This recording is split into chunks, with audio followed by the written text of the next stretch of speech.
Trilhas da Democracia de hoje, eu terei o prazer de receber três colegas e amigos que incidiram fortemente sobre a minha formação acadêmica e política desde os fins dos anos 80, quando eu ainda era um estudante do curso de História no Instituto de Filosofia e Ciências Sociais da Universidade Federal do Rio de Janeiro. Isso a fim de dialogar sobre o livro que eu acabo de lançar pela editora Alameda, de São Paulo, por ocasião do centenário de nascimento do secretário-geral, ex-secretário-geral do Partido Comunista Italiano, Enrico Berlinguer. Seu título é A Invenção da Democracia como Valor Universal. Os convidados são o cientista político, professor titular da Universidade Federal de Pernambuco, Michel Zaidan Filho, o historiador e professor titular da Universidade Federal Fluminense, Daniel Arão Reis, o sociólogo e professor titular da Universidade Estadual de Campinas, Marcelo Ridente. Eu gostaria de fazer o registro de que esse programa é dedicado à memória do cientista político baiano, ex-professor da Universidade Federal do Rio de Janeiro, Carlos Nelson Coutinho, falecido exatamente há 10 anos, sem o qual eu não teria seguido as trilhas abertas por Antônio Gramsci, Palmiro Togliatti, Luigi Longo e Enrico Berlinguer. Trilhas que, na minha avaliação, desembocaram na ideia de democracia como valor universal. O primeiro convidado a estabelecer esse diálogo é o colega, amigo, professor da UFPE, Michel Zaidan Filho. Michel, seja mais uma vez muito bem-vindo ao Trilhas da Democracia. É sempre um prazer enorme poder dialogar contigo. Você com a palavra, Michel. Bom dia, Marcos. Eu me considero um companheiro de viagem dos seus programas, sempre procurando contribuir e colaborar com você. Acho um espaço de discussão, de debates, de formação da vontade política dos cidadãos muito importante, esse programa, como, aliás, outros que você também já fez. E, para mim, é um prazer renovado estar hoje com você. Eu tenho uma identificação muito grande com a sua trajetória, né, com a sua formação. Não o conheci na época da Universidade Federal Fluminense, mas estive por lá, até na companhia desses companheiros que vão debater hoje aqui. Não é? E quando eu li, eu participei da sua banca de titularidade. Quando eu li a tese, né, eu percebi que era uma espécie de cartografia, né, autobiográfica da nossa trajetória em comum. A obra de Érico Berlinguer, ela inspirou um processo de renovação do pensamento comunista no mundo todo, particularmente no Brasil, através exatamente do professor Carlos Nelson Coutinho, que foi quem, de certa maneira, falou da obra do Berlinguer, não traduziu como você traduziu textos do Berlinguer para o português, mas traduziu do ponto de vista da inovação do debate político dentro do Partido Comunista e dentro da esquerda, como nós tínhamos até então, no final dos anos 70 e durante os anos 80, né? Sobretudo durante os anos 80. Ler a sua tese foi voltar ao passado, foi relembrar os percursos dessa trajetória, né? E um pouco melancolicamente perguntar por que ela não vingou, ela não deu certo, não é? A não ser que você tome como sendo o pano de fundo da estratégia das frentes democráticas protagonizadas pelo antigo MDB e depois pelo PMDB, como afirmava em ensaio Raimundo Santos, um ensaio chamado As Nuances da Renovação Comunista no Brasil. A estratégia de frente democrática se inspira, provavelmente, no legado político e teórico do Berlinguer através do Carlos Nelson Coutinho, o famoso ensaio dele, A Democracia como Valor Universal. A reflexão que você propõe, ela é uma reflexão muito séria, muito profunda, né? Porque, claro, que se essa estratégia desse certo, as coisas poderiam ter sido muito diferentes, né? Mas muitas coisas conspiraram contra ela na Europa. Não estou nem falando do Brasil, que já é uma coisa mais paroquiana. Estou falando na Europa, né? Em primeiro lugar, Marco, a União Soviética. Eu acho que o leste europeu, o chamado socialismo real, sempre apareceu como uma ameaça, uma ponta de desconfiança naqueles que, não sendo comunistas, poderiam ou não aceitar a proposta de Berlinguer, tendo sempre como pano de fundo da sua desconfiança o socialismo real, né? Até que ele se acabou com Gorbachev. O segundo ponto é o terrorismo de esquerda das Brigadas Vermelhas na Itália, sobretudo o sequestro e o assassinato de Aldo Moro. Isso jogou para o lado da direita, né, o lado do centro, toda e qualquer possibilidade de fazer uma aliança com os comunistas ou de aceitarem a proposta da democracia como valor universal. Não é? Esses fatores foram muito negativos, digamos assim, para a proposta do secretário-geral do Partido Comunista Italiano. O outro aspecto que eu também acho complicado é a própria direção do PCI, que ela é muito ambígua, às vezes, em relação ao socialismo real. Eu digo isso em razão de um livro que você me presenteou, que foi a biografia de Gramsci, escrito, não sei se foi por Valentim Gerratana, não, foi José Vaca, e que ele deixa entrever que Gramsci não foi solto, não foi deportado por conta da ambiguidade de dirigentes do PCI, né, em relação à União Soviética, em relação ao próprio fascismo. É como se houvesse algum compromisso tácito e Gramsci terminou morrendo preso. Eu quero dizer a você que o outro fator também de impedimento foi a democracia cristã.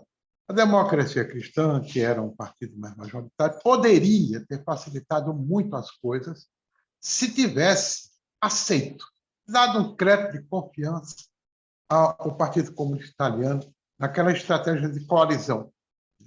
Não fez. Não é?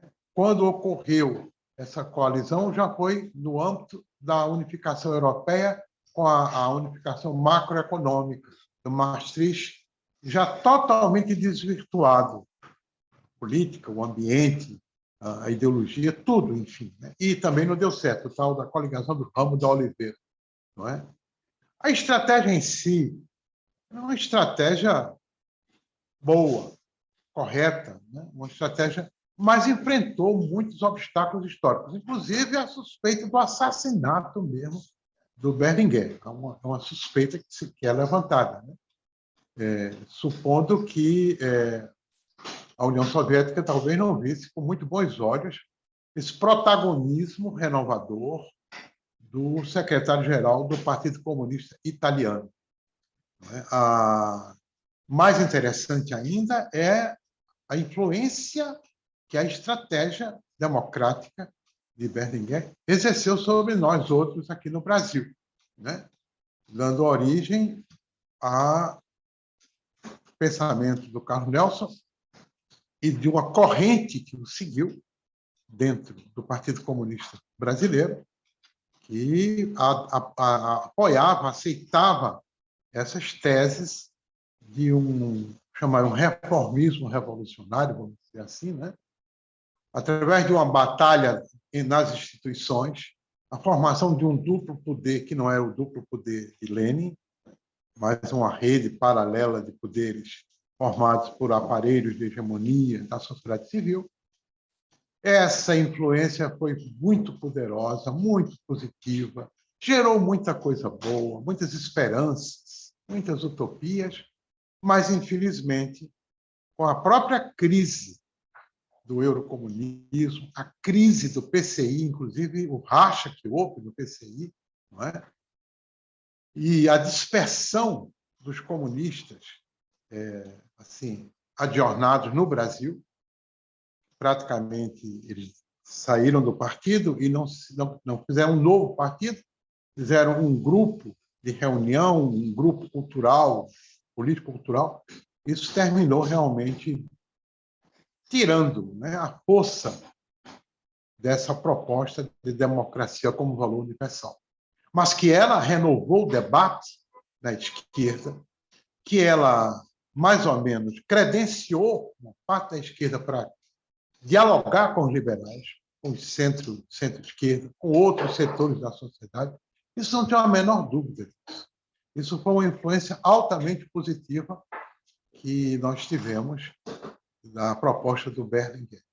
Lamento, só posso lamentar que nem na Europa, quer dizer, na Itália, né? Nem no Brasil, tenha prosperado essa via, porque ela poderia dar muitos frutos, muitos frutos. Apesar das objeções de alguns, de que ela parecia uma quadratura do círculo, das críticas do José Guilherme Melchior, por exemplo, ou dos comunistas mais à esquerda, ou daqueles que nos chamavam todos da direita do Partido Comunista, ou de eurocomunista, pejorativamente. Apesar de tudo isso, essa proposta, que veio exatamente do Berlinguer, ela poderia ter dado muitos frutos, muitos desdobramentos importantes, muita contribuição importante numa esquerda que ela é assaltada pelo fantasma do golpismo, de um pensamento autoritário, taticista no que diz respeito às alianças políticas, né? E não sei se agarrada um pouco ainda ao marxismo-leninismo, pior ainda, de extração stalinista. Essa persistiu, né, esse núcleo, e ele sempre foi um grande obstáculo no nosso debate, a partir da proposta do Carlos Nelson Coutinho. Inicialmente era isso que eu gostaria de dizer a você, mas parabenizo muito o seu livro. Quero dizer que você tirou partido da sua formação de historiador para escrever um belo livro sobre Érico Berlinguer. Michel, eu defendo, uma das hipóteses que eu defendo no livro é de que toda a construção teórica levada a cabo por Berlinguer, na verdade, tem sólidas bases no pensamento de Gramsci, Togliatti, Luigi Longo, mas a originalidade do pensamento de Berlinguer se deu, entre outras coisas, pelo fato dele ter apresentado uma série de propostas num ambiente completamente desfavorável, tanto internamente, tanto dentro da Itália, quanto fora da Itália.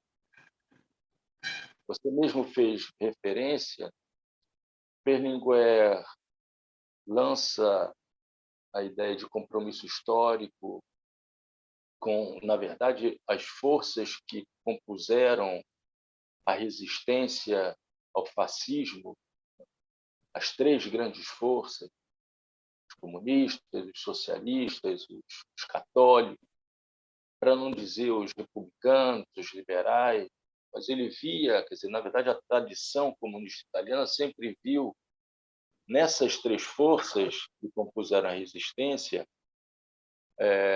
as três grandes forças responsáveis pela derrota do fascismo e pela manutenção, pela preservação da democracia na Itália sem a presença dos fascistas. A ideia de introdução de elementos de socialismo na estrutura do capitalismo, anarquismo, a ideia de democracia como valor universal, todas essas ideias, elas se deram internamente, foram formuladas internamente nos piores anos, no pós-fascismo, da história italiana, chamados anos de chumbo, em que havia o terrorismo de esquerda das Brigadas Vermelhas, que abriram uma série de episódios, né, de terrorismo na Europa como um todo. As Brigadas Vermelhas saíram na frente, foram o primeiro grande grupo de extrema esquerda a fazer uso de técnicas terroristas, né, estratégias extraparlamentares com vistas à tomada do poder. Mas, ao mesmo tempo, havia o terrorismo da extrema-direita.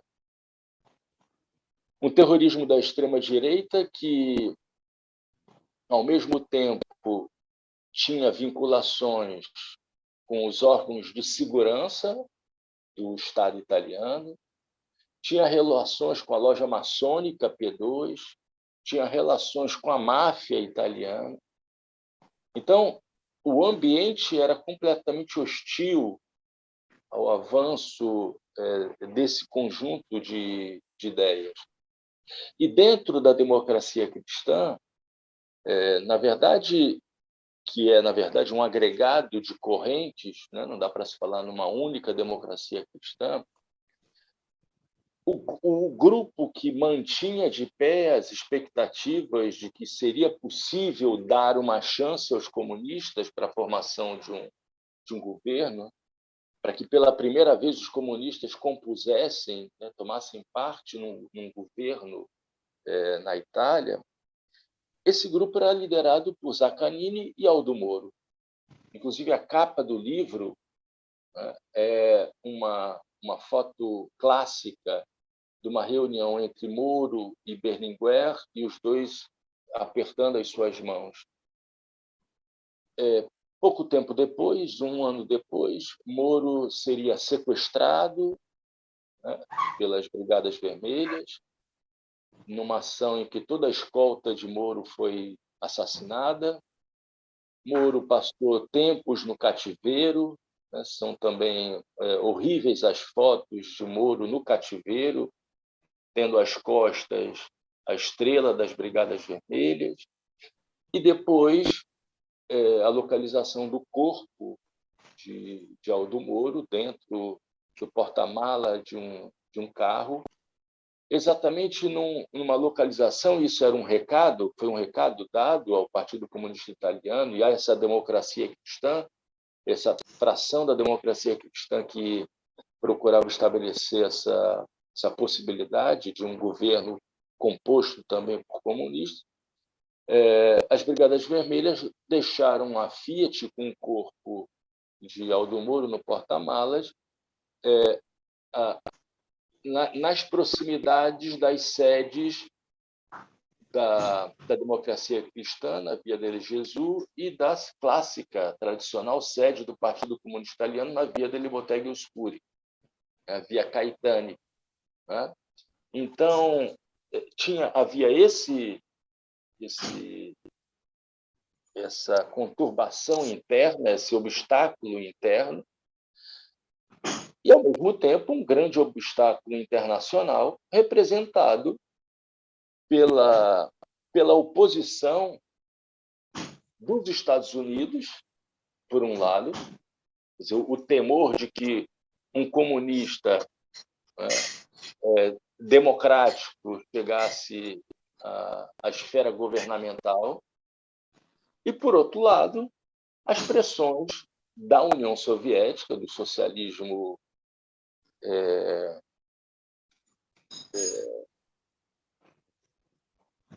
real soviético, né, da burocracia soviética, liderada por Brezhnev, que não tinha nenhuma simpatia em relação a Berlinguer, não tinha nenhuma simpatia em relação a essa elite dirigente dos comunistas italianos, né, que desde 1956, com a invasão de Budapeste, da Hungria, passando também em 53 pela repressão às greves na Polônia, e depois, em 1968, com a repressão à Primavera de Praga, que contou com a solidariedade do Partido Comunista Italiano. No início, em 56, um pouco tímida, mas em 1968, abertamente contrária à invasão dos tanques soviéticos em Praga. Isso se repetiria em 79, com a invasão do Afeganistão, e se repetiria em 1981, com um golpe de Estado na Polônia. Então, Berlinguer era uma persona não grata aos comunistas soviéticos. É preciso entender isso, né, para se dar conta de como Berlinguer fez um tour de force, né? Fez um esforço hercúleo para afirmar uma série de ideias que contrariavam abertamente a estrutura soviética, a estrutura de poder soviética e os seus países satélites. Eu gostaria de fazer só uma observação, Michel, de que do porquê a ideia de democracia como valor universal não teria vingado no Brasil, não teve, digamos, a importância dentro das organizações de esquerda. Eu atribuo isso, em parte, ao fato de ser uma ideia formulada dentro do Partido Comunista Brasileiro, né? Nesse grupo cultural formado por Carlos Nelson, Leandro Konder, Luiz Werner Viana, Marco Aurélio Nogueira, entre outros, num momento de disputa luta por hegemonia dentro da esquerda entre o PCB e o PT. Então, então eu atribuo ao Partido dos Trabalhadores uma parcela da responsabilidade, uma parcela muito importante da responsabilidade pelo fato da ideia de democracia como valor universal não ter se assentado com a devida consideração dentro das reflexões das esquerdas brasileiras.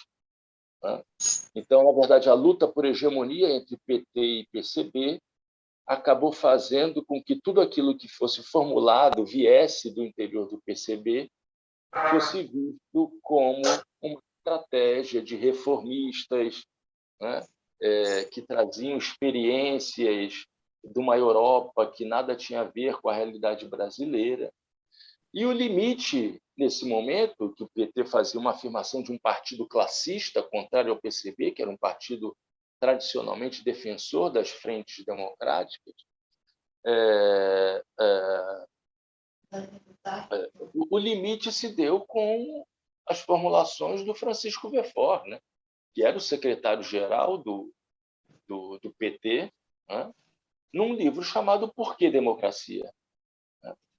Que se aproxima muito, e eu faço essa referência no livro, se aproxima muito dessa valorização da democracia. Só que, e aqui encerra essa primeira parte, Michel, desse programa,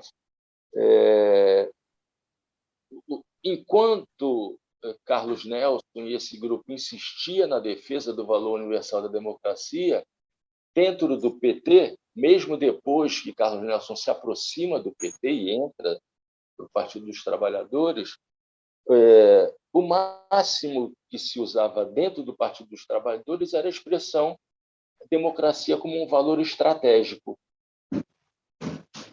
né?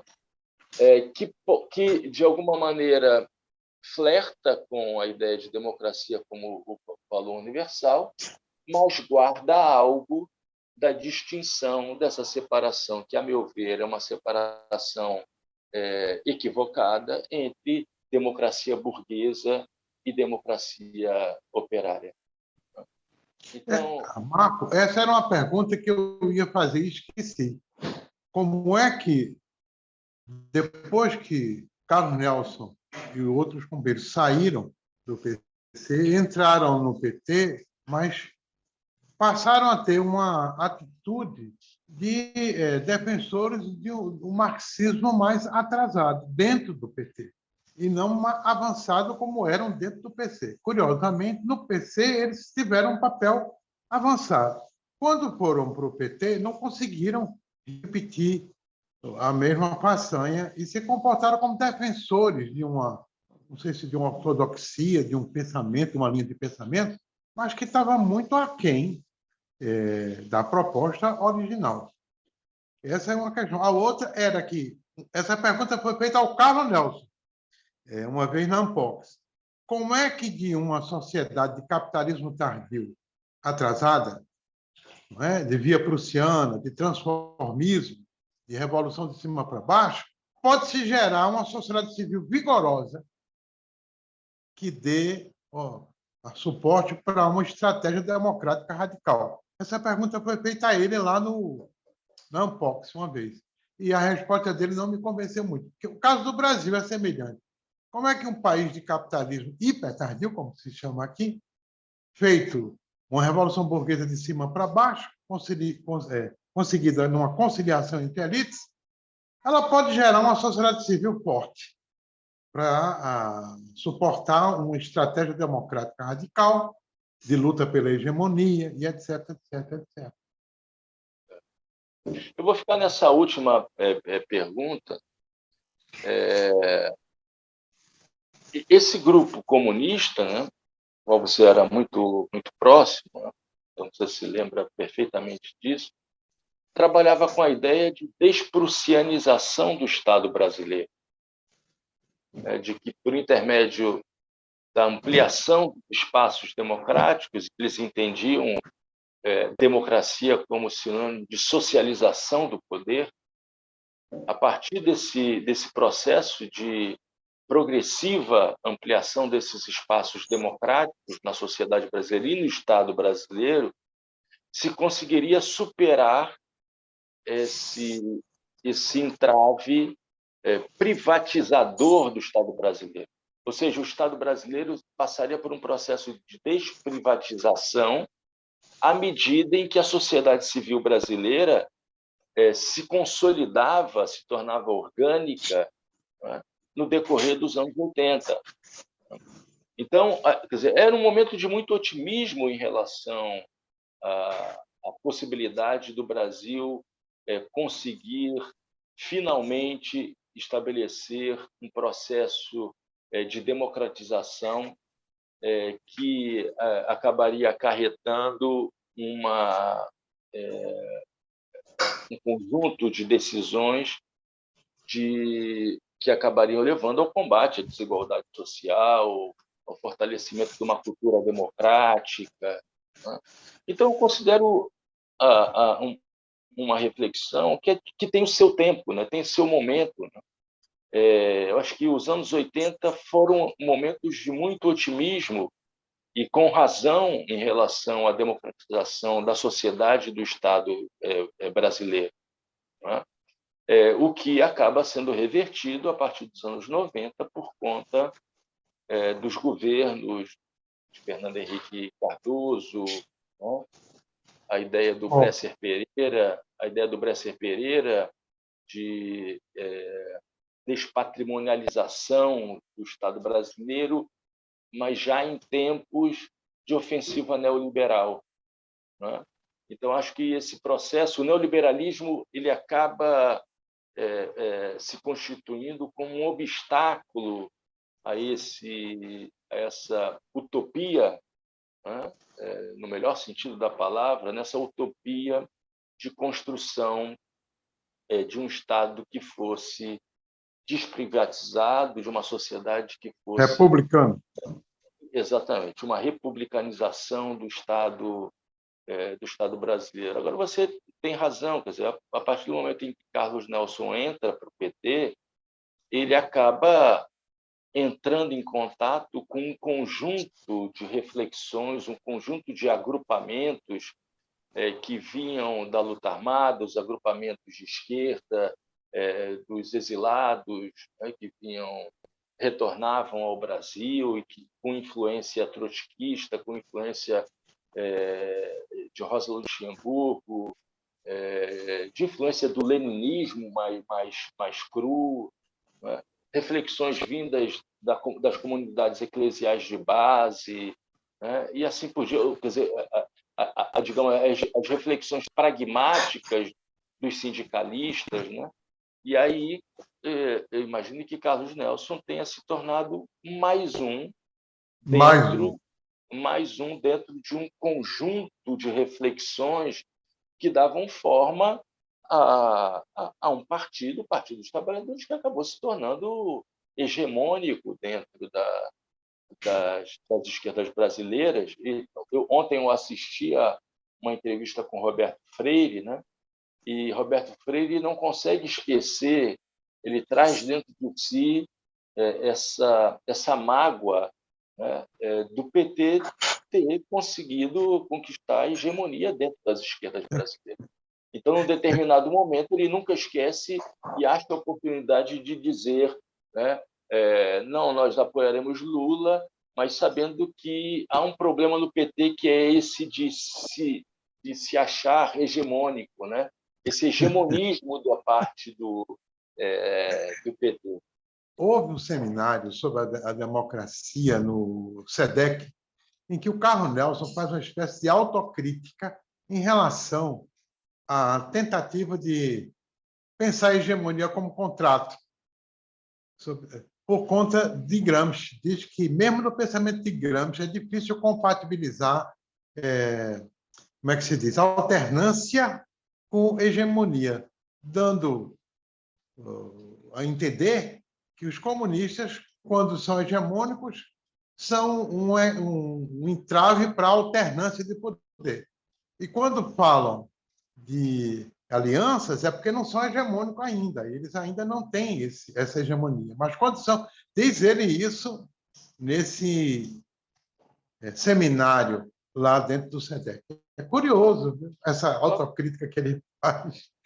Mas você sabe que um dos grandes pensadores italianos, chamado Pietro Ingrao, que foi presidente da Câmara dos Deputados na Itália,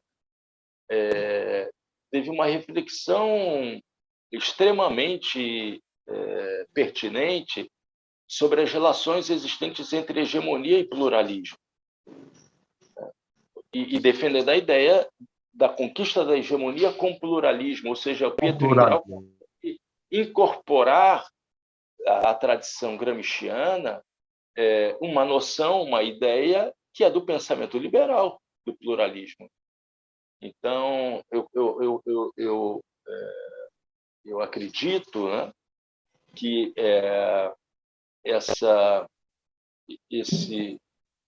essa lacuna dentro das reflexões gramscianas sobre como construir a hegemonia na convivência com outros partidos políticos, né, foi devidamente refletida e expressa pelo Pietro Ingrao nos seus textos sobre hegemonia com pluralismo, que era também uma resposta não a José Guilherme Melchior, né? Ingrao desconhecia quem era Melchior, né? Mas o liberal Melchior, né? E por isso a ideia da quadratura do círculo, né? Achava impossível a possibilidade da construção da hegemonia com pluralismo. Com pluralismo. E aí entra em cena todas as reflexões que Carlos Nelson também fez, procurando aproximar Gramsci e Rousseau, né? Que está presente nessa ideia do contrato, né? da vontade geral, que seria uma expressão da construção da hegemonia, esse momento rousseauiano dentro do pensamento de Gramsci. De toda forma, Michel, eu acredito que, mesmo essas ideias não tendo sido... Não, falando diretamente, essas ideias no curso da história foram derrotadas, né? Mas a quantidade de histórias, né, de teses de esquerda, nascidas nessas famílias de esquerda, nas várias tradições de esquerda, que acabaram sendo derrotadas, né, não implica dizer que elas deixaram de ter validade. E no momento em que a gente vive hoje no Brasil, é fundamental levar em consideração o caráter universal da democracia, né, e a necessidade da construção de um compromisso histórico que vá além de 30 de outubro. Ah, com certeza absoluta. Um compromisso histórico que tenha a capacidade de perceber que o fascismo bolsonarista veio para ficar. E ele precisa ser isolado numa guerra diária, numa batalha diária, né? Sem fim. Né? Essa é a nossa tarefa. Daí a validade ainda dessas ideias todas, numa conjuntura de absoluto risco para a democracia. Michel, muito obrigado. Certamente o público que assiste esse Trilhas da Democracia... Vamos nos encontrar. E nos encontraremos dentro em breve. Viu? O Trilhas da Democracia de hoje está de volta, recebendo o historiador e professor titular de História Contemporânea da Universidade Federal Fluminense, Daniel Arão Reis. Eu já fiz a menção de homenagem desse programa a Carlos Nelson Coutinho, que exatamente há 10 anos faleceu. E eu gostaria também de aproveitar essa oportunidade para também homenagear uma segunda pessoa que se encontra comigo nessa sala agora, Daniel Arão Reis, quando eu ainda era um jovenzinho, né, estudante de História no Instituto de Filosofia e Ciências Sociais da UFRJ. Eu procurei Daniel com muito medo, né, e dizendo que eu gostaria de estudar a luta armada.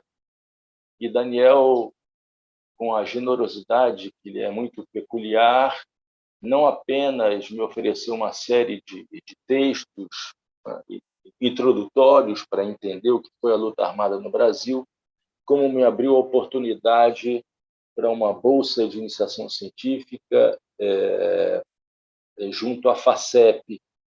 Então, Daniel, eu gostaria de aproveitar essa oportunidade de agradecê-lo. Eu não teria chegado a esse ponto em que eu cheguei da minha carreira acadêmica e também da minha perspectiva política sem o teu apoio inicial. Muito obrigado, Daniel, e eu te passo a palavra para fazer os seus comentários. Obrigado pelas palavras generosas. Eu diria apenas um não apoiado. Acho que você teve sempre méritos para chegar onde chegou e além, à custa dos seus estudos, das suas pesquisas, né? Da sua maneira própria de analisar o processo histórico. Eu apenas, como é a função dos professores, dei uma pequena ajuda. Bem, o que nos interessa aqui, a meu ver, é discutir mais uma vez, né, a questão da democracia. Né? É uma questão para a qual a contribuição do Carlos Nelson Coutinho foi preciosa. Ali no começo dos anos 80, ele trazia uma reflexão muito apurada, considerando a referência teórica gramsciana, né, e batalhou, na época, né, com muito vigor, para suscitar a vocação democrática das esquerdas brasileiras, que não a tinham. Né? As esquerdas brasileiras, tradicionalmente, tinham sido muito marcadas, né, pelo trabalhismo, e pelo comunismo soviético. Né? E em ambas essas vertentes, com considerações próprias, nos seus termos específicos, elas tinham um viés claramente autoritário. né? E é a minha visão crítica, né, delas. Evidentemente que essa é uma questão polêmica, né? E há muitas outras análises que sustentam o contrário, né? Mas é o meu ponto, né? O trabalhismo, apesar de ter trazido muitas contribuições do ponto de vista dos direitos sociais, né, sobretudo dos trabalhadores urbanos, esses direitos eram reconhecidos, mas, no entanto, muito contraditados pelo intervencionismo, pela tutela estatal, né? Alguns autores falam em cidadania social.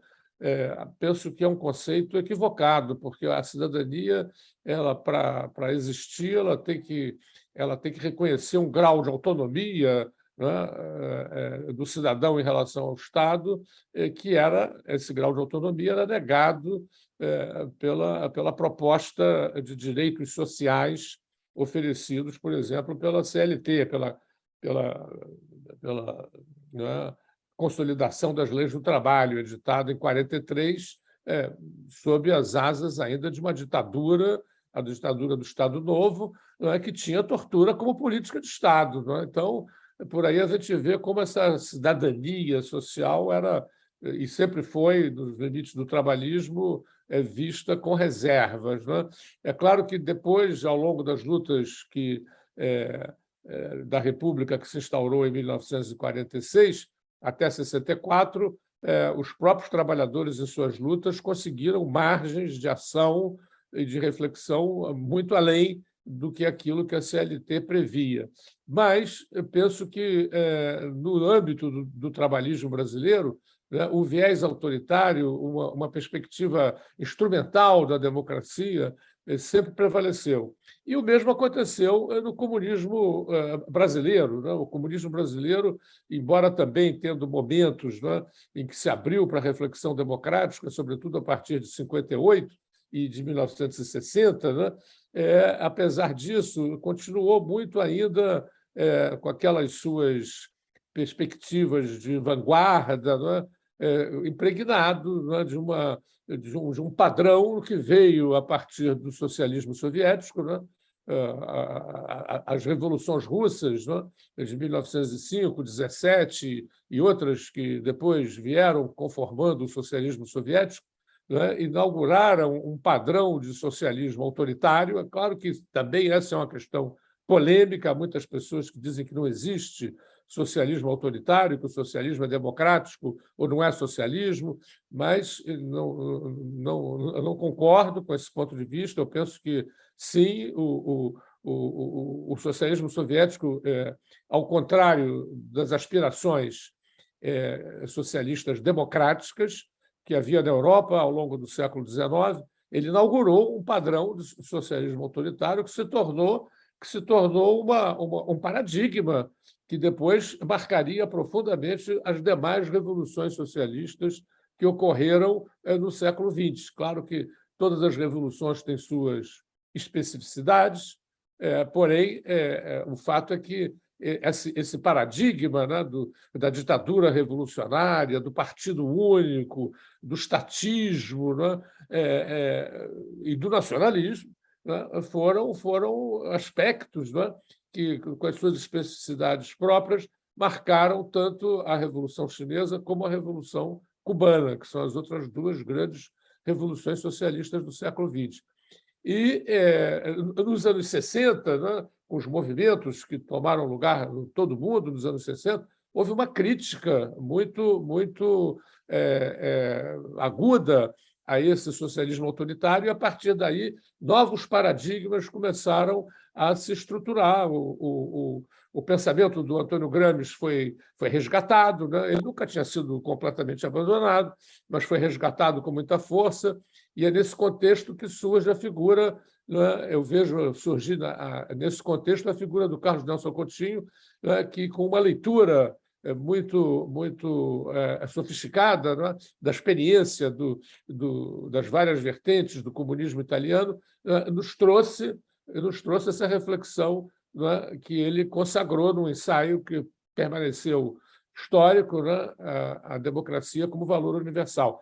E eu acho que, dos anos 80 para cá, a experiência da República, da mal chamada República Nova, né, da Nova República, foi muito marcada por essa recuperação por parte das esquerdas brasileiras, né, do valor da democracia, não visto apenas como um instrumento de acúmulo de forças, não visto apenas como um expediente tático a ser considerado até a chegada ao poder, mas como um valor que deveria, e por isso a formulação do valor universal, todas as etapas do processo de transformação social e impregnar todas as referências, né, da luta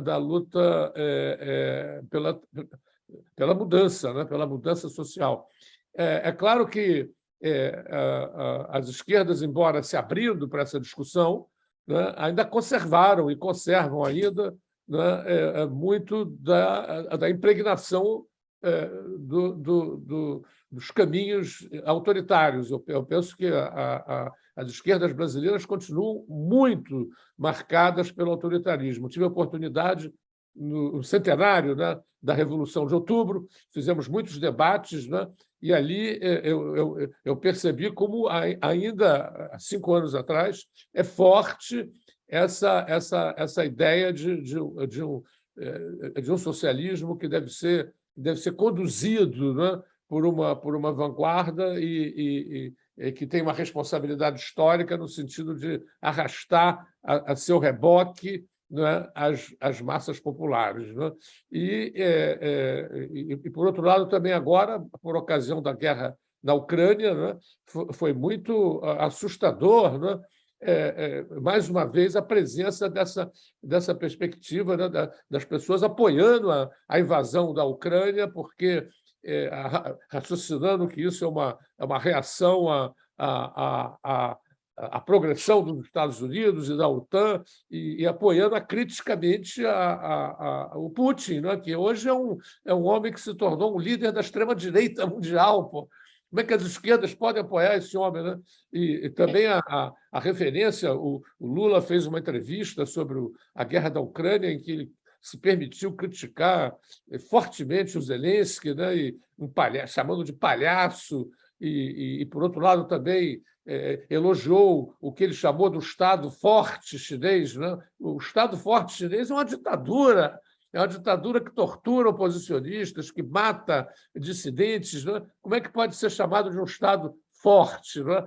Então, isso mostra, né, essas duas referências, né, como essa impregnação, né, do autoritarismo, das tradições autoritárias, né, que foram construídas por essas duas vertentes, né, do trabalhismo e do comunismo, marcam a nossa história. Né? Então, acho que o combate, né, o combate que foi, em larga medida, embora com predecessores, introduzido com muita clareza, né, e com muita persuasão. Né? O Carlos Nelson Coutinho escrevia muito bem, era um homem também muito aberto ao diálogo e à discussão, jogou um papel, portanto, muito importante, como isso continua um bom combate atual, né? Um bom combate atual para que as esquerdas brasileiras realmente assumam, né, as referências democráticas com profundidade e com autenticidade. Né? E eu queria, então, exatamente te perguntar como é que você vê esse quadro, né? Esse quadro, sobretudo, da nossa campanha eleitoral aí em curso. Né? Como é que você está observando, né? Se você, em termos, concorda com essas minhas ponderações ou se você tem outros pontos de vista, para a gente iniciar o nosso diálogo.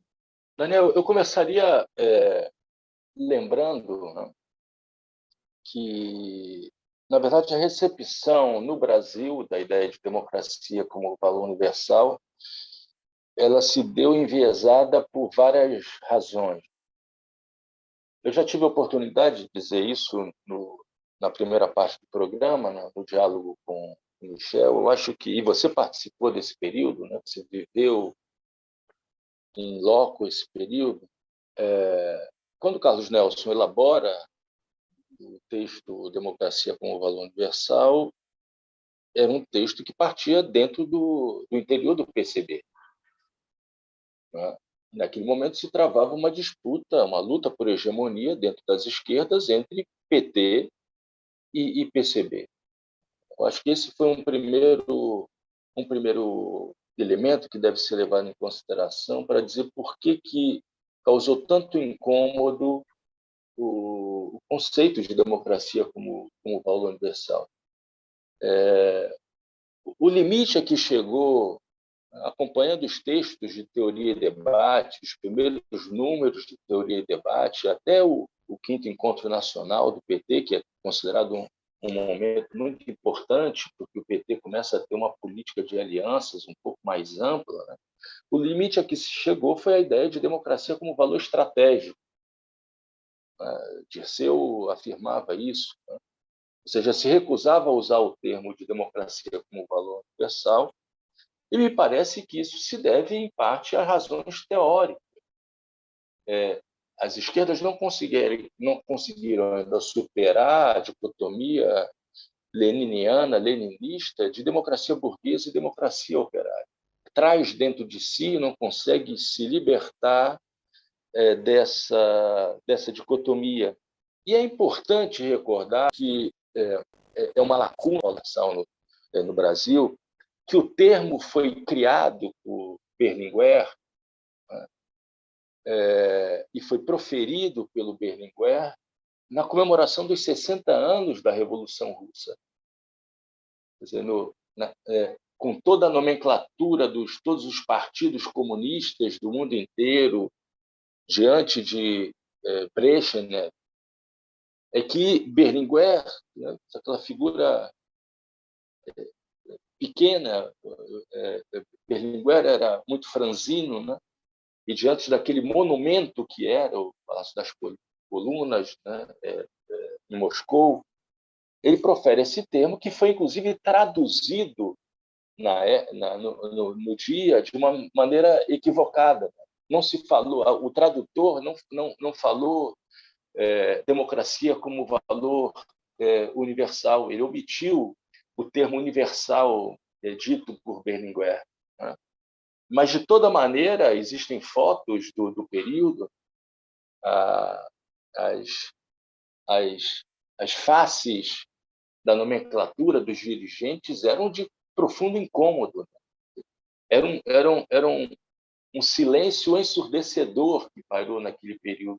E o termo, então, é originário exatamente numa tentativa, partindo de um ambiente de reflexão que era do comunismo italiano nos anos 70, que tinha uma clara perspectiva de esticar a corda sem nunca romper com os soviéticos.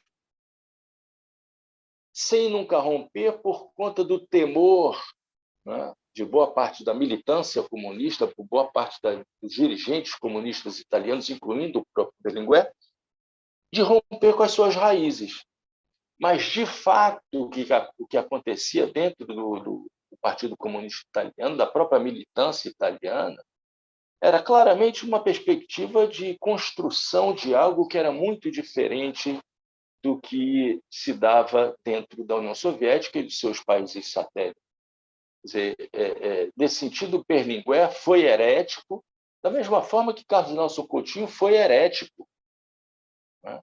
Foi herético ao defender a ideia de um reformismo que, dentro das esquerdas, sempre foi tratado como um termo pejorativo, quase como um xingamento, né? E de assumir a ideia de que um reformismo pode ser o caminho, numa longa duração, de construção progressiva do socialismo, de construção progressiva de uma sociedade sem desigualdade. O entendimento da democracia como sendo um processo progressivo, né? Uma ideia de democratização.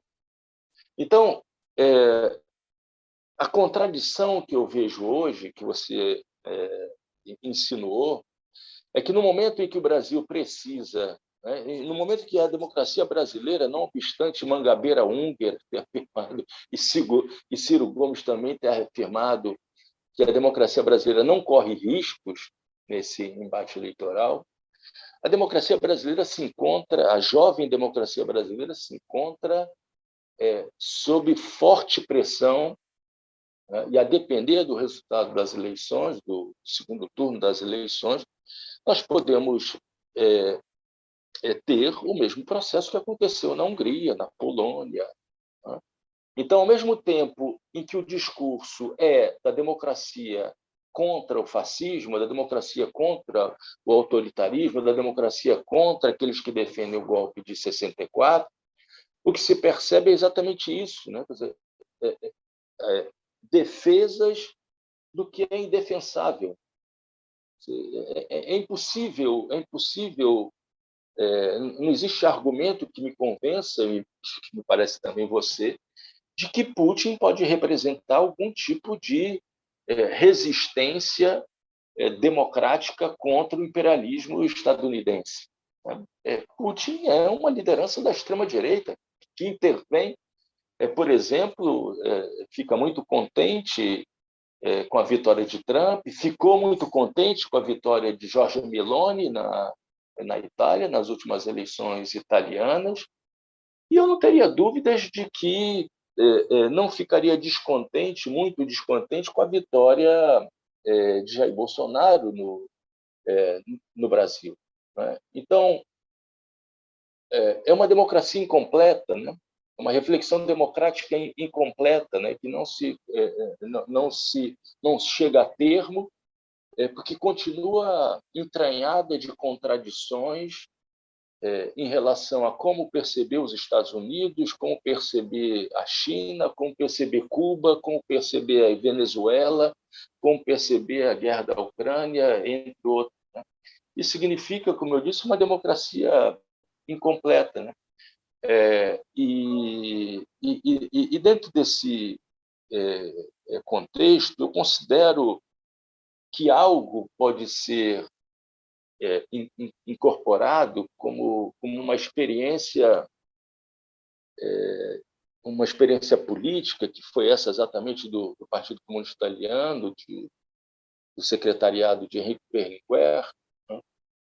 Que é o da tentativa de construção de uma aliança estratégica, o chamado compromisso histórico, com setores do centro democrático, que na época eram representados por a fração da democracia cristã, representada por Aldo Moro, por Saccanini, e faria bem às esquerdas, faria bem a campanha do Lula, faria bem, na verdade, a um eventual governo Lula, pensar que o bolsonarismo veio para ficar, de que esses setores, né, que saíram do esgoto da história brasileira, né, que nunca desapareceram da história brasileira, precisarão ser combatidos no dia a dia, precisarão ser combatidos não apenas em eleições, né,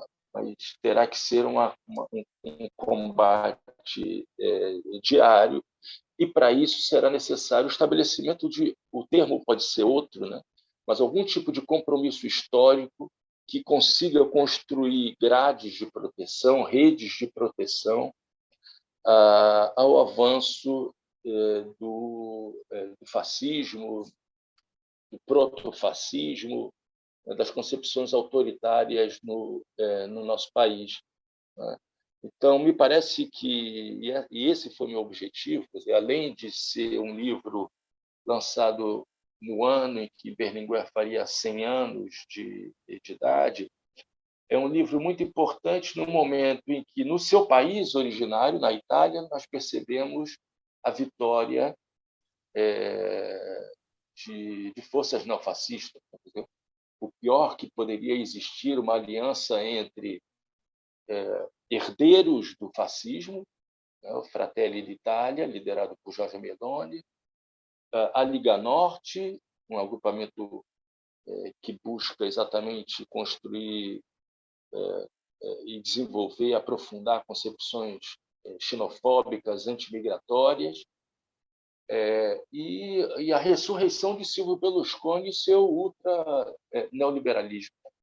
Então, por um lado, é importante refletir sobre quais os erros cometidos pelas forças de centro-esquerda na Itália e, ao mesmo tempo, refletir sobre como construir barreiras, né, a fim de que o fascismo bolsonarismo não se expanda ainda mais pela sociedade brasileira. E o caminho só pode ser é o caminho da defesa da democracia, né, o caminho da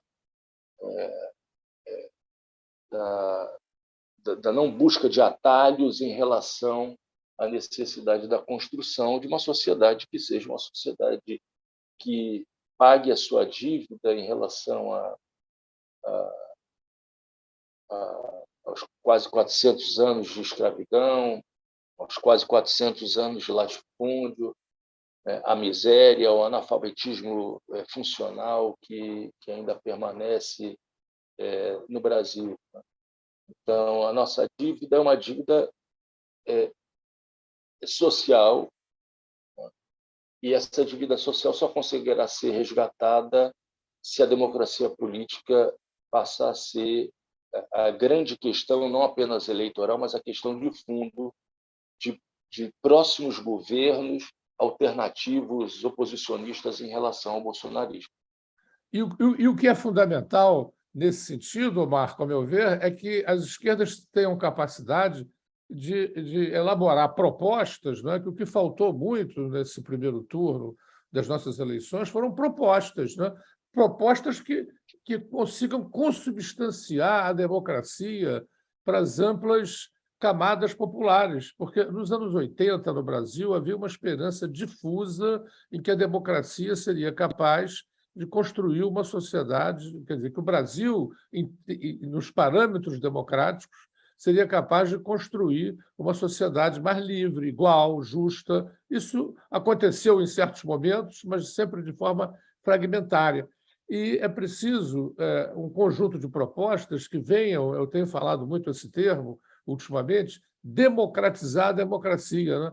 Porque falar apenas da democracia é uma coisa que existe no Brasil das camadas médias para o alto. Quer dizer, a cidadania é minimamente reconhecida, né, no sentido do respeito aos direitos individuais, políticos, mas as grandes massas populares não conseguem ainda, a não ser fragmentariamente, né, aceder ao patamar democrático. São tratados com uma violência, com um descaso, com um desprezo os seus interesses, né, pelo sistema, e acaba, eu tenho dito, inclusive, aos camaradas que estão envolvidos aí na militância do segundo turno, não adianta falar apenas na democracia, é importante falar no termo, né, e destrinchá-lo, mas é importante, fundamentalmente, que você tenha propostas concretas, né, quanto à desigualdade social, quanto ao racismo, quanto à autonomia dos aparelhos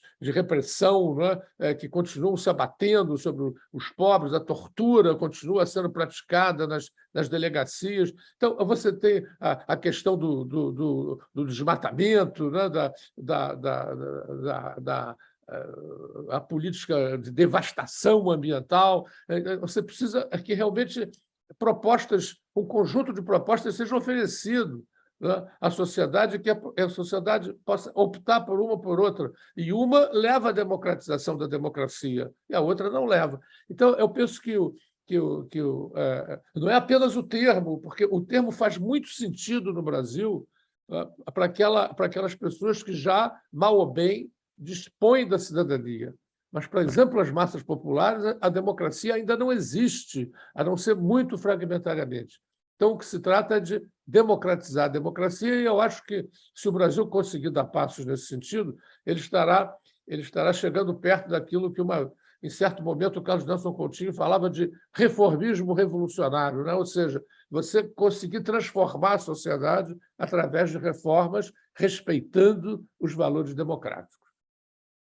Daniel, eu me lembrei agora de uma reunião na FASE, no Rio de Janeiro, logo após o resultado das eleições de 2018, e o clima era um clima muito pesado, né, da derrota, do medo do que poderia acontecer no governo Bolsonaro, e, de repente, uma liderança popular, uma liderança do movimento Favelas, pediu a palavra para dizer o seguinte: veja, eu não consigo entender o medo que vocês sentem, porque esse medo faz parte do nosso cotidiano, do nosso dia a dia.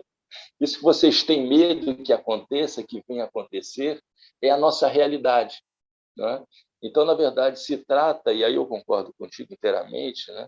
Quer dizer, a luta pela democracia e que convença setores intelectualizados, né, das classes médias da sociedade brasileira é muito importante, né?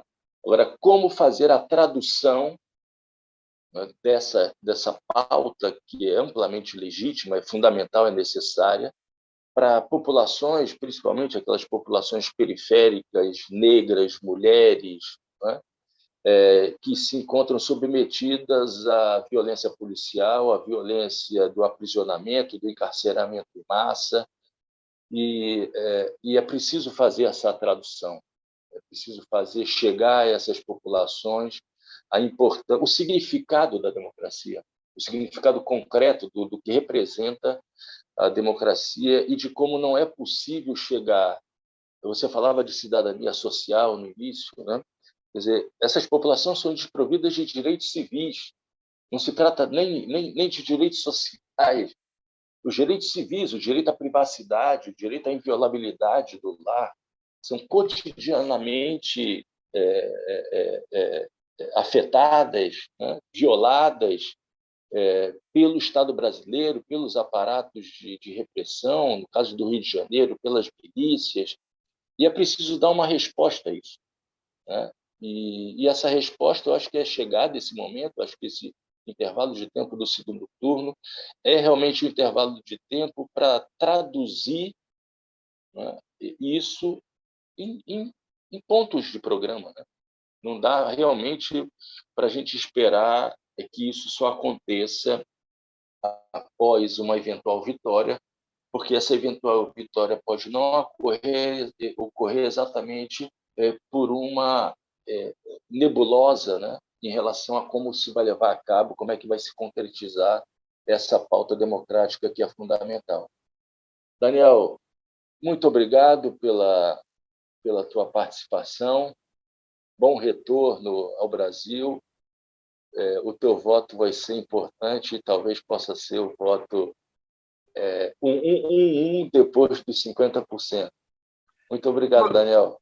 Sou eu que agradeço o teu convite e espero bem sucesso para o livro e, na medida em que você organizar lançamentos, não é, com debates, etc., como tem se feito muito hoje, estarei pronto a atender eventuais convites da sua parte, sempre com muita alegria e muita honra.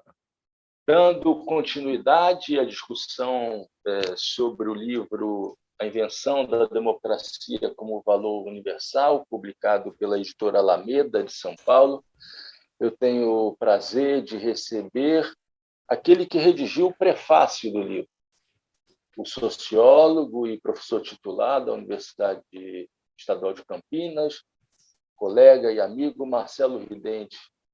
Muito obrigado, Marcelo, por ter aceitado o convite de participar desse diálogo sobre o livro. O prazer é todo meu, Marco. É um prazer estar de novo aqui no programa Trilhas da Democracia, dessa vez invertendo os papéis, né? É o Marco Mondani, que hoje é o entrevistado, para comentar esse livro muito interessante que ele acabou de lançar pela editora Alameda, As Heresias de um Comunista, um livro que trata do Enrico Berlinguer e do chamado comunismo democrático italiano nos anos 70 e 80. Um movimento que soube incorporar, naquele momento, à tradição comunista, temas como direitos humanos, feminismo, liberdades individuais, direitos civis. E por isso influenciou muito o movimento socialista, comunista no mundo todo, particularmente no Brasil. E esse tema, que parece isolado lá nos anos 70 e 80, na verdade, ele é muito atual, né? Trata de questões, o livro, que nos mobilizam até hoje. Então, eu lhe pergunto, vou encadear algumas questões, Marco, que são as seguintes. Um dos aspectos importantes do livro é ressaltar que a derrubada do presidente Salvador Allende no Chile em 1973, essa derrubada foi decisiva para formular a proposta eurocomunista, do chamado compromisso histórico entre as forças democráticas. Um caso raro, pois dificilmente a dinâmica política de um país latino-americano tem influência na Europa. Então, eu te pergunto, né, o que é que você atribui o fato de uma experiência latino-americana, no caso a chilena, a derrubada do Allende pelo Pinochet, pelos militares, ter inspirado a política num país central como a Itália? E o que é que foi essa resposta desse compromisso histórico?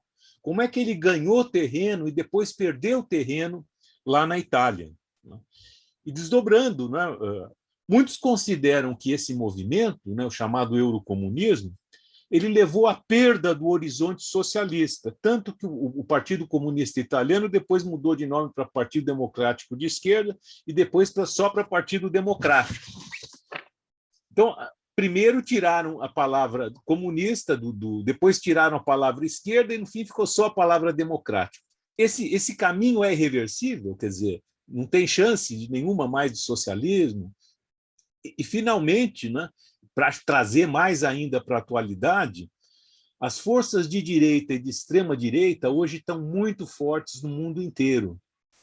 Venceram, por exemplo, lá na Itália as últimas eleições, né, e o que provavelmente vai levar uma líder neofascista a assumir o cargo de primeira-ministra. Já aqui no Brasil, como é sabido, a extrema-direita está no governo. O que é que as ideias do Berlinguer e a experiência do eurocomunismo, do chamado comunismo democrático italiano, têm para nos ensinar até hoje, particularmente para enfrentar essas forças de extrema-direita que nos ameaçam no mundo todo e particularmente no Brasil? Marcelo, muito obrigado pelas instigantes perguntas. Elas têm uma relação de continuidade. E eu começaria primeiro explicando como se deu o comportamento do Berlinguer, como se deu a reação do Berlinguer em relação ao 11 de setembro de 1973. Os comunistas italianos, nos anos 70, essa geração, esse grupo dirigente do PCI do período Berlinguer, né? Berlinguer se torna vice-secretário-geral do Partido Comunista Italiano no final dos anos 60, em 1969. Aquele que era o secretário-geral do PCI, Luigi Longo, grande herói da resistência italiana, da resistência ao fascismo no norte da Itália, sofreu um AVC e aí teve suas capacidades de movimentação muito limitadas e foi feita uma transição que acabou desaguando na vitória de Berlinguer, uma escolha de Longo, uma escolha de Luigi Longo para que Berlinguer assumisse a secretaria-geral do partido, que ele faz exatamente em 1972. Berlinguer, que havia sido participou do final da resistência ao fascismo, né? Ele era muito jovem e foi se tornando uma grande liderança do movimento estudantil comunista. Né? Ele chegou a ser presidente da Federação Internacional da Juventude Comunista, né? Depois de ter sido dirigente da Federação dos Jovens Comunistas Italianos. Então, essa geração acompanhava muito de perto aquilo que acontecia no Chile. E por uma razão, né? Porque a proposição dos chilenos, a proposição de Allende, do governo de Allende, se aproximava muito das propostas da estratégia revolucionária dos comunistas italianos, a ideia de uma estratégia democrática, de uma via democrática ao socialismo, né? Ou seja, se procurava romper com aquilo que depois Norberto Bobbio diria como sendo um problema a ser resolvido. Os países capitalistas não se tornaram socialistas através da democracia e os países socialistas não conseguiram se democratizar. Então, o Chile representou para essa geração uma espécie de laboratório. Então, os italianos se preocupavam muito com aquilo que acontecia no Chile. E 11 de setembro de 1973, o golpe liderado pelo Augusto Pinochet e as cenas do bombardeio à La Moneda, com a morte de Allende, representaram um impacto muito forte sobre os comunistas italianos, porque eles viram esse laboratório ser destruído, essa experiência ser destruída com muita virulência, muita violência. Não havia sido a primeira experiência, né, de observar uma realidade histórica em que as esquerdas, os socialistas, os comunistas tinham muita força e que, de repente, foram massacrados. Togliatti, no pós-Segunda Guerra Mundial, observava o caso grego, a experiência grega. Se sabe que o Partido Comunista Italiano foi, durante muito tempo, o maior partido comunista do Ocidente. Isso só depois que os comunistas gregos encaminharam a resistência ao fascismo a um processo insurrecional e foram massacrados. Então, Togliatti já afirmava que a Itália não poderia, os italianos não poderiam repetir o caso grego, a experiência grega. Então, já havia ocorrido, né, essa experiência que levou Togliatti a defender a estratégia da democracia progressiva. Ao invés de dar prosseguimento à insurreição contra o fascismo, né, partida do norte, né, partido da resistência ao fascismo no norte da Itália.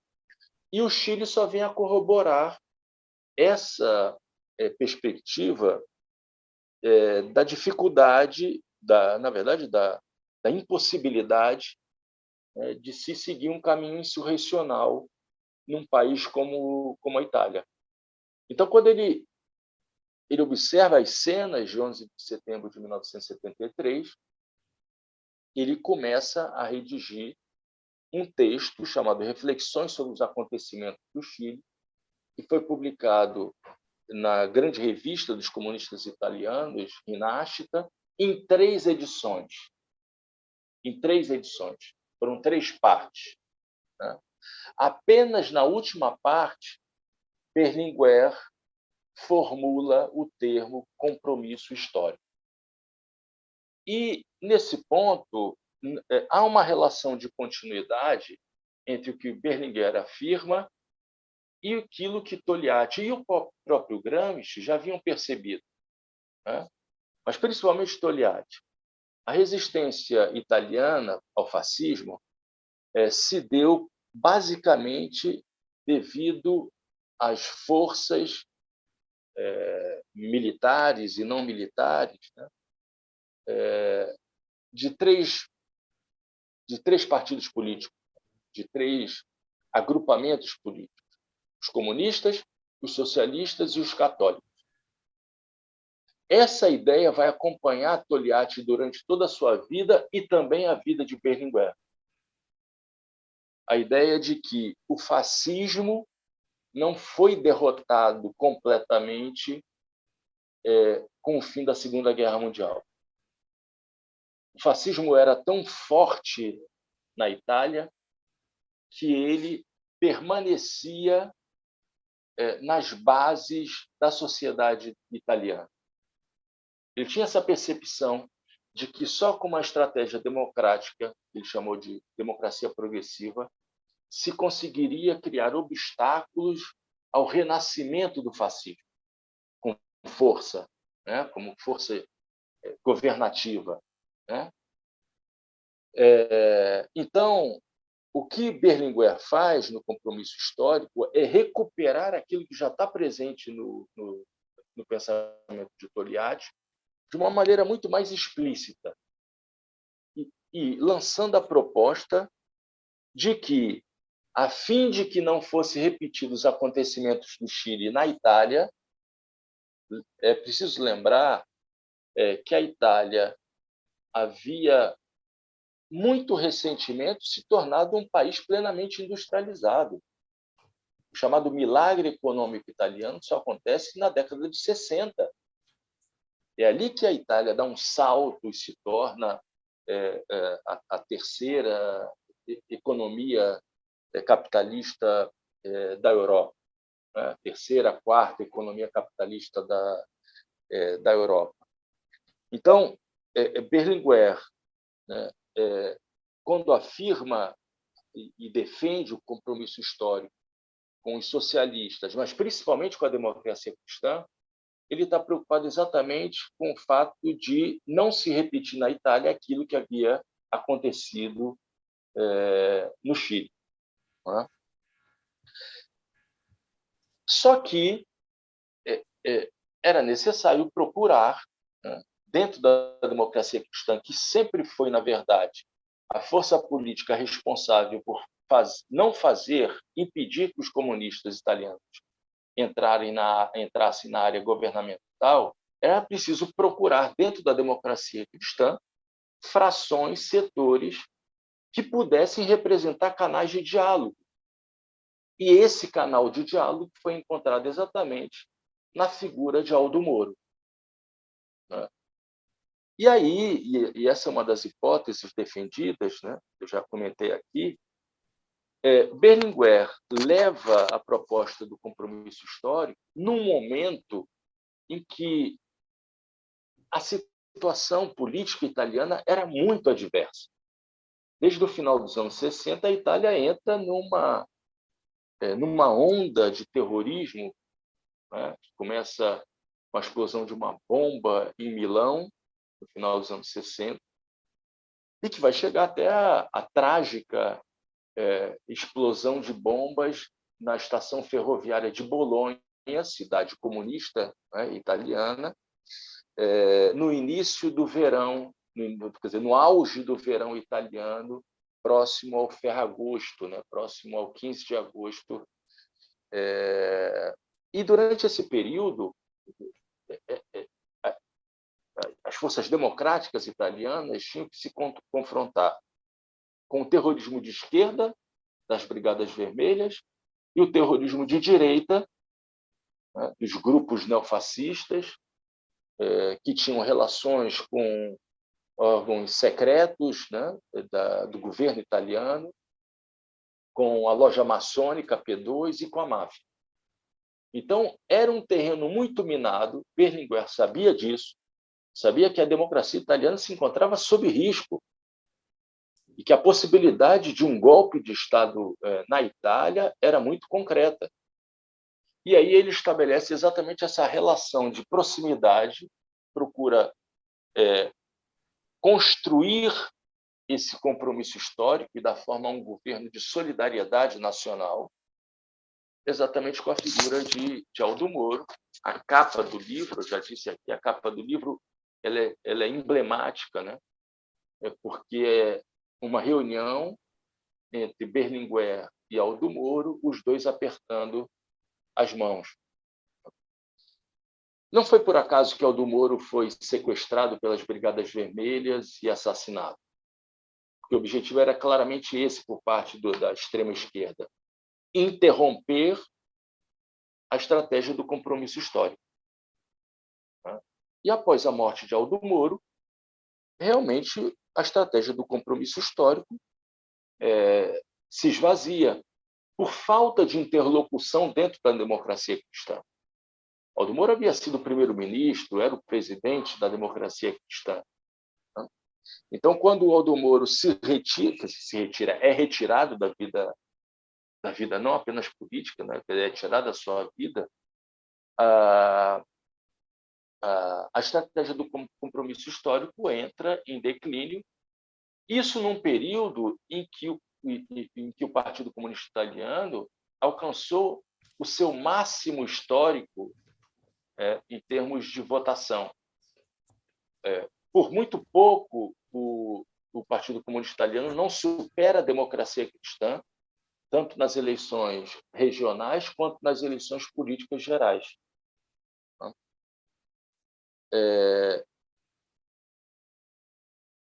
A importância dessa visão berlingueriana, a importância dessa experiência do compromisso histórico,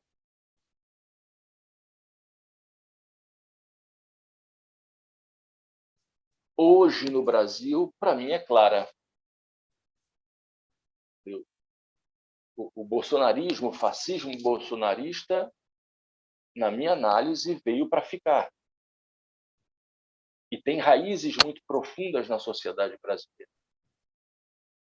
As esquerdas sozinhas, e isso era uma preocupação de Berlinguer, não são capazes de fazer frente ao fascismo. É necessário que se construa não uma frente que seja limitada às eleições de 30 de outubro. É preciso, sim, que se construa um compromisso histórico, mas, para se construir esse compromisso histórico, é preciso fazer a construção de um programa, né, consensual entre essas forças políticas do campo democrático. Essa era a grande preocupação de Berlinguer à época, nos anos 70, e essa deve ser a nossa grande preocupação, né, desse momento. Passando a um momento, né, a tua segunda pergunta, se não é reversível essa passagem que se dá, né, da dissolução do PCI, que foi traumática. A gente está falando aqui de milhões de pessoas que tinham uma identificação visceral com a militância comunista. Quando Achille Oqueto, que foi o dirigente que levou à frente esse processo de mudança do nome do PCI, né, e não se sabia qual o nome dar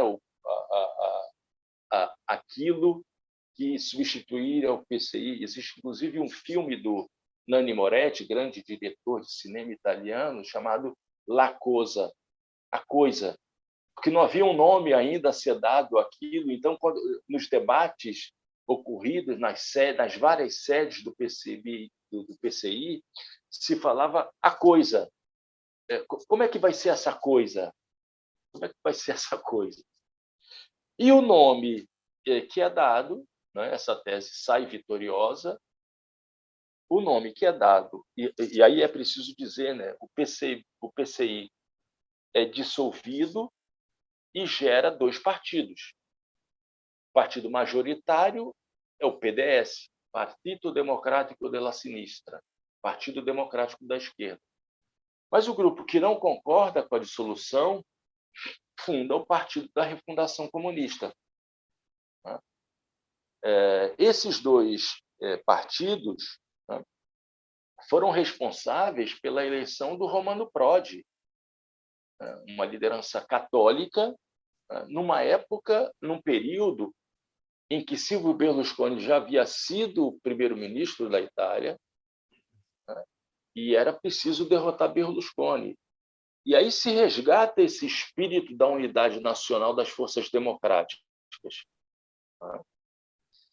A mudança do PDS para PD, apenas Partido Democrático, segue, na verdade, uma proposta de um ex-jovem comunista, seguidor de Berlinguer, chamado Walter Veltroni, que foi prefeito de Roma, candidato a primeiro-ministro da Itália, que era de seguir o modelo americano, de seguir o modelo estadunidense, né, de um partido de centro democrático. que compusesse o leque político das forças de centro-esquerda. A ideia de que a Itália deveria seguir o modelo americano de uma contraposição entre centro-esquerda e centro-direita. E hoje o Partido Democrático é exatamente essa tentativa, muito distante da experiência do PCI, até muito distante da experiência do PDS, tanto que as lideranças principais do PDS não se encontram mais dentro do PD. Máximo D'Alema, que foi um dos grandes dirigentes do PDS, foi dirigente do Partido Comunista Italiano, foi um jovem comunista, presidente da Federação dos Jovens Comunistas. Ele sai do PD e hoje se encontra na sinistra, quer dizer, na esquerda, que foi muito minoritária nas últimas eleições, teve cerca de 3% dos votos. Existe um Partido Comunista Italiano que teve 0% nas eleições. É muito difícil falar isso na história, né, Marcelo? Mas é um caminho sem volta. É um caminho sem volta. Né? É difícil até mesmo falar num crescimento de um partido como esse, fruto da aliança entre esquerda e verdes. É muito difícil hoje, falando de hoje na Itália, é muito difícil prever o crescimento de um partido com esse perfil na Itália. E isso, já entrando na tua terceira questão, se tornou mais difícil ainda depois da criação do movimento Cinque Stelle, movimento das 5 estrelas, né? Que foi, na verdade, um partido que nasce como uma espécie de franco-atirador, né? Um partido que, pela primeira vez, soube utilizar muito bem das redes sociais, o partido liderado por um humorista, Beppe Grillo, e que não se identificava, não tinha identificação nenhuma com a esquerda. E foi um partido que tem uma certa tradição na esquerda. Surgiu um movimento, quando o Togliatti ainda era vivo, chamado Movimento Qualunquista. Qualunque italiano quer dizer qualquer um. Era uma espécie de organização que defendia a ideia de que a política não presta, então qualquer um pode se candidatar ao governo. O movimento das 5 estrelas tinha esse perfil, representou já uma movimentação muito significativa na correlação de forças na Itália, mas era um partido diferentemente do PD, né? Era um partido que não tinha raízes, né? Era um partido que não tinha história, não tinha organicidade nenhuma. E a realidade é que se chega nessas eleições que acabaram de ser realizadas na Itália, é de que não se conseguiu construir uma unidade mínima por parte das forças políticas oposicionistas ao projeto de Giorgia Meloni, de Silvio Berlusconi, né, e de Matteo Salvini, que formarão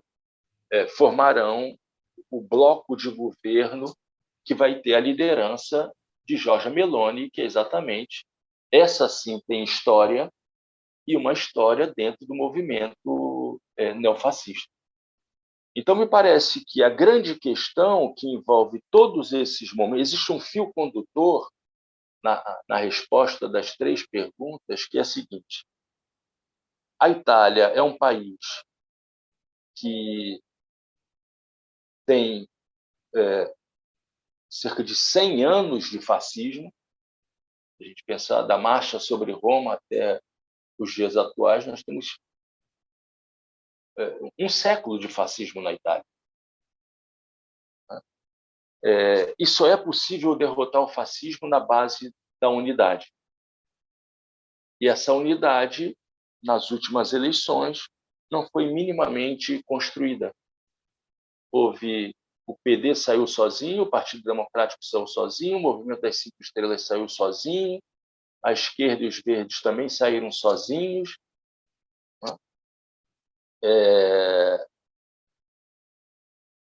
E a direita conseguiu se recompor, se reorganizar, porque tem elementos em comum. Tem a xenofobia, tem o racismo, tem a luta contra os imigrantes, tem a oposição a uma renda básica de cidadania, tem a ideia de que a Itália para os italianos, né, de que não se pode desperdiçar recursos investindo em acolhida aos imigrantes. Então, é uma pauta ultra-neoliberal associada aos valores disfarçados da extrema-direita clássica fascista. Então, concluindo, Marcelo, eu diria que o remédio, tanto na Itália quanto no Brasil, passa necessariamente por uma recomposição das forças políticas que se situam do centro político até a esquerda. A grande questão é que esse centro político é muito difícil de ser localizado, de que esse centro democrático parece não existir mais. É só pensar no que aconteceu com o PSDB. Então, é difícil encontrar esse centro político na Itália e é difícil encontrar esse centro político no Brasil que seja um elemento importante na formação de um compromisso, de um novo compromisso histórico que seja suficientemente capaz de barrar o desenvolvimento do fascismo. Eu vou finalizar, Marcelo, só contando uma pequena história que comprova como a ideia do Togliatti de que o fascismo se encontrava entranhado na sociedade italiana é verdadeira. Quando eu cheguei em 1996 a Roma para fazer o meu doutorado sanduíche, que deu origem à minha tese de doutorado, que foi publicada sob o título do Stalinismo à Democracia, do Palmiro Togliatti, a construção da via italiana ao socialismo. Logo que eu cheguei, eu fui a uma feira popular, feira de rua, numa borgata italiana, num subúrbio italiano, para comprar panela, toalha, né? As coisas básicas para manutenção, né? E de repente eu me deparei com uma banquinha assim que se coloca, né? Um ambulante coloca no meio da rua. E era uma banca, à época ainda existia fita cassete, e era uma banca em que havia dezenas de fitas cassetes com discursos xenofascistas e 2 ou 3 fitas cassetes com Bandeira Rossa, o hino dos comunistas italianos, Bella Ciao. E eu me aproximei do vendedor e perguntei: vem cá, por que há tantas fitas assim de hinos fascistas, hinos e discursos de Mussolini, e tão poucas assim dos comunistas? É porque estão encalhadas dos hinos e discursos fascistas e vende muito a dos comunistas? Ele falou: nada disso. É porque não adianta eu trazer aqui as fitas comunistas porque elas ficam sem ser vendidas. Eu trago essas dos hinos fascistas porque elas são muito vendidas. E isso num subúrbio romano. Então, Togliatti estava certo, Berlinguer estava certo. O fascismo tem raízes muito fortes na Itália e nós descobrimos agora que ele também tem raízes significativamente arraigadas na sociedade brasileira. Muito bom, né? Então, estamos diante de um desafio que é brasileiro, é italiano e é mundial, né? Sim, sem dúvida, sem dúvida. Eu falo de Brasil e Itália porque são as minhas duas grandes Claro. áreas de investigação, de estudo, né? Mas isso é algo que caracteriza a política mundial hoje, né?